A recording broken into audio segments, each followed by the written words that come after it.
नमस्कार। कभी ऐसा महसूस हुआ है कि किसी चीज को जितना कस के पकड़ो ना, वो उतनी तेजी से हाथ से निकल जाती है? हाँ, बिल्कुल होता है ऐसा। आज हम केल्विन डब्ल्यू नेथन की कुछ विचारों पर बात कर रहे हैं। खास तौर पर उनका वो जबरदस्ती ना करने का नियम, लॉ ऑफ नॉट फोर्सिंग। हाँ, और इससे जुड़ा हुआ वो सिस्टम बनाने का idea, build the system. Exactly. तो आज का मकसद यही समझना है कि कैसे जबरदस्ती से बचकर और स्मार्ट तरीके से सिस्टम बनाकर कम तनाव में बेहतर नतीजे मिल सकते हैं। हाँ, कम संघर्ष के साथ। तो चलिए इसे थोड़ा खोलते हैं। जरूर। तो नेतन एक बड़ी कॉमन प्रॉब्लम उठाते हैं, ये जो आजकल का हसल कल्चर है। हाँ, बस भागते रहो, जोर लगाते रहो। हाँ, ये अक्सर मतलब या तो थका देता है बुरी तरह या फिर नाकामयाबी पे खत्म होता है। नेथन के हिसाब से असल दिक्कत क्या है यहाँ? देखिए, नेथन का तर्क ये है कि दिक्कत ज्यादा मेहनत करने में नहीं है। अच्छा। दिक्कत है गलत जगह या गलत समय पर या फिर गलत तरीके से जोर लगाने में। यही वो जोर यानी फोर्स और प्रवाह यानी फ्लो का फर्क समझाते हैं। फोर्स और फ्लो। हाँ। जोर जो है ना, वो अक्सर डर से आता है कि सब कुछ कंट्रोल करना है, पकड़ के रखना है। जबकि प्रवाह वो भरोसे से आता है, जब आप अपने लक्ष्य के साथ क्या कहते हैं, अलाइंड होते हैं। अलाइंड सही शब्द है। बिल्कुल। जैसे वो पानी वाला उदाहरण है ना। हाँ, बताइए। मिट्टी बींचकर पानी पकड़ने की कोशिश करेंगे तो वो फिसल जाएगा। हाँ। पर हथेली खुली रखें तो पानी आराम से टिका रहता है। सही बात है। और ये जो लगातार जोर लगाते रहने की बात है, इसकी कीमत भी तो चुकानी पड़ती होगी। बिल्कुल। मानसिक थकान, इमोशनल ड्रेन, और कई बार तो अच्छे मौके भी हाथ से निकल जाते हैं क्योंकि आप गलत चीज पर जोर लगा रहे होते हैं। नेथन ने खुद अपने पहले स्टार्टअप का उदाहरण दिया है। वो कहते हैं कि हर छोटी चीज को माइक्रो मैनेज करने की कोशिश में सब गड़बड़ हो गया। ओहो। तो फिर इस जबरदस्ती वाले जाल से निकलें कैसे? इसका रास्ता क्या है?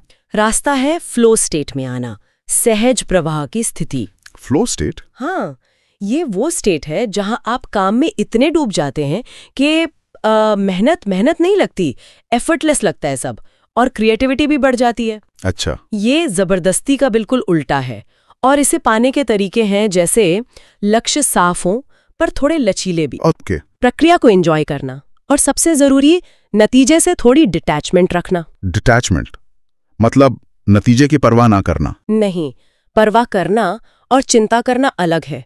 डिटैचमेंट मतलब आप अपना बेस्ट देते हैं, पूरी कोशिश करते हैं, पर फाइनल रिजल्ट को थोड़ा समय पर या यूनिवर्स पर छोड़ देते हैं, उस पर जबरदस्ती नहीं करते। ये दिलचस्प है, लेकिन फिर वही सवाल, कहीं ये नतीजे को छोड़ देना आलस या हार मान लेना तो नहीं? नहीं, बिल्कुल नहीं। नेथन इसमें साफ फर्क बताते हैं। ये है समर्पण, सरेंडर। हाँ, ये हार मानना यानी गिविंग अप नहीं है। हार मानने में कोशिश ही छोड़ देते हैं। ठीक है। समर्पण में आप पूरी तैयारी करते हैं, सही इरादे से एक्शन भी लेते हैं, बस परिणाम को खींचने की कोशिश नहीं करते। आप अपना काम करके बाकी प्रवाह पर छोड़ते हैं।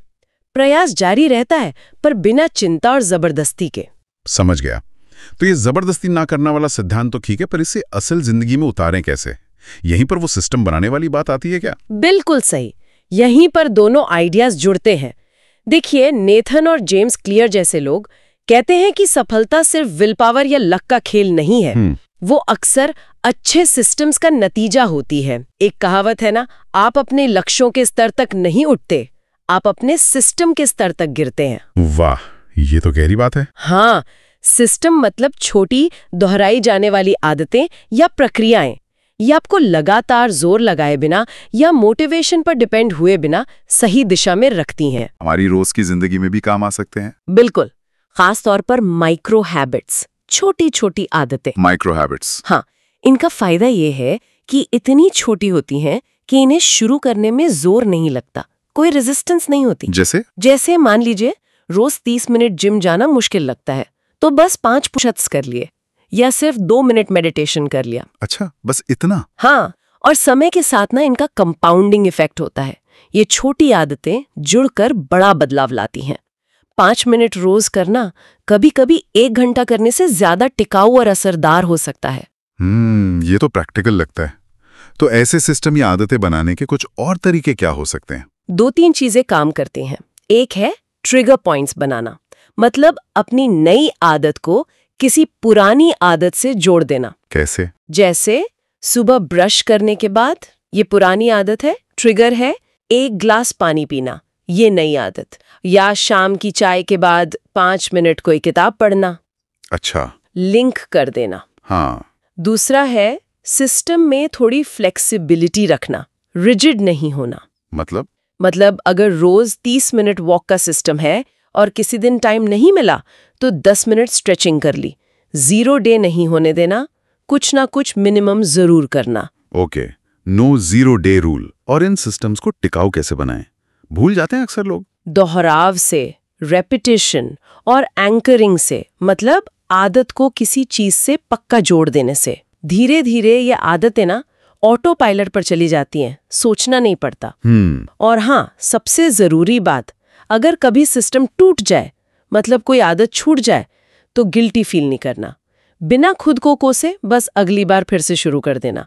ये प्रोसेस का हिस्सा है। ये बहुत जरूरी बात कही आपने। तो अगर हम आज की पूरी बातचीत का सार निकालें तो क्या कहेंगे? सार यही है कि सिर्फ जोर लगाने से बात नहीं बनती। अपने एफर्ट को डिटैचमेंट यानी नॉट फोर्सिंग के साथ और एक स्मार्ट स्ट्रक्चर यानी सिस्टम के साथ मिलाना जरूरी है। मतलब मेहनत प्लस भरोसा प्लस स्मार्ट आदतें। बिल्कुल, मेहनत करनी है पर नतीजे को थोड़ा प्रवाह पर छोड़ना है और इस पूरी यात्रा को छोटी नियमित आदतों से सपोर्ट करना है। ये आलस नहीं बल्कि स्मार्ट वर्क है। हाँ, ये अपने एफर्ट्स को क्या कहते हैं नेचुरल फ्लो और स्मार्ट हैबिट्स के साथ अलाइन करना है ताकि कम रगड़ के साथ ज्यादा आसानी से आगे बढ़ सके। बहुत बढ़िया।